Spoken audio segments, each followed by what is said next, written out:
উন্নত দেশগুলোতে ট্রাফিক পুলিশের অনুপস্থিতিতেও মানতে হয় শৃঙ্খলা।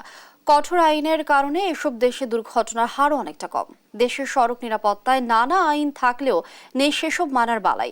একদিকে চালকদের অদক্ষতা আর প্রশাসনের গাফিলতিতে বাড়ছে সড়ক দুর্ঘটনা। এমন অবস্থায় সড়ক নিরাপত্তা আইন প্রয়োগে কঠোর হওয়ার পরামর্শ বিশেষজ্ঞদের। বিস্তারিত শাহাদাত নিশাদের রিপোর্টে।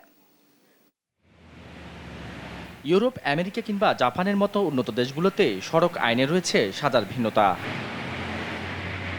ইউরোপে সর্বোচ্চ গতির সিগন্যাল অমান্য করলে সড়কের গোপন ক্যামেরা দেখে চালকের বাসায় জরিমানার চিঠি পাঠিয়ে দেয় ট্রাফিক পুলিশ। যুক্তরাষ্ট্রে গতিসীমা অমান্য করলে লাইসেন্সের পয়েন্ট বাতিল, জরিমানা এমনকি গ্রেফতারের বিধান রয়েছে। সর্বনিম্ন $150 থেকে সর্বোচ্চ $2500 জরিমানা গুনতে হতে পারে। আছে সর্বোচ্চ 1 বছরের কারাদণ্ডের বিধান। কিন্তু এর ভিন্ন প্রেক্ষাপট যেন বাংলাদেশে। আইন আছে, নেই আইন মানার বালাই। 2018 সালে শিক্ষার্থী আন্দোলনের জেরে দেশে চালকদের সর্বোচ্চ 5 বছরের সাজার বিধান থেকে সড়ক পরিবহন আইন 2018 এর খসড়া চূড়ান্ত অনুমোদন দেয় সরকার। গেল মাসে ওই আইনের অন্তত 12টি ধারার শাস্তি কমানোর অনুমোদন দিয়েছে মন্ত্রিসভা। এতে 3টি অজামিনযোগ্য ধারাকে করা হয়েছে জামিনযোগ্য। সরকারের এই সিদ্ধান্তের কড়া সমালোচনা করেছেন নিরাপদ সড়ক চাই সংগঠন। জনগণের কথা, সড়ক দুর্ঘটনা রোধ করার বিষয়টা যতটা না মাথায় আছে তাদের, তার চেয়ে বেশি আছে যে তাদেরকে খুশি করা। তারা যেটা বলে সেটাই তার সরকার শোনা। তো এই শুনতে গিয়ে আমরা যেমন বলি যে আনফিট গাড়িগুলো সড়কে চলতে দেওয়া যাবে না, কিন্তু আনফিট গাড়ি তো আপনার যে প্রচুর বেড়ে গেছে।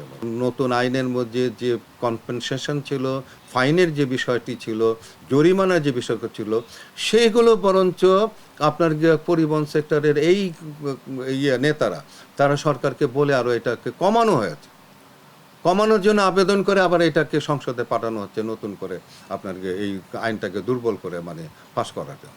চলতি বছর ঈদ মৌসুমে সড়ক, নৌ ও রেলপথে 419 দুর্ঘটনায় প্রাণ গেছে অন্তত 438 জনের। তাই নতুন করে সড়ক পরিবহন আইনটি নিয়ে ভাবা দরকার বলছেন বিশ্লেষকরা। দেখা যাচ্ছে গতিসীমা মানানোর জন্য বিভিন্ন জায়গাতে বিভিন্ন স্পটে পুলিশ হয়তো স্পিড গান দিয়ে তারা মেজার করে, বাট যেটা হচ্ছে যে এটা কিন্তু সব জায়গায় না।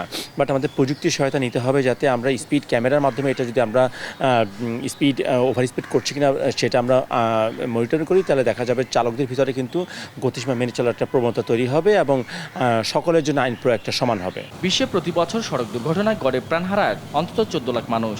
সড়কের দুর্ঘটনাকে মৃত্যুর 8ম প্রধানতম কারণও বলছেন WHO। এই অবস্থায় দেশের সড়কে শৃঙ্খলা ফেরাতে আইনের কঠোর প্রয়োগের পরামর্শ বিশেষজ্ঞদের। শাহাদাত নিশাদ, দেশ টিভি, ঢাকা।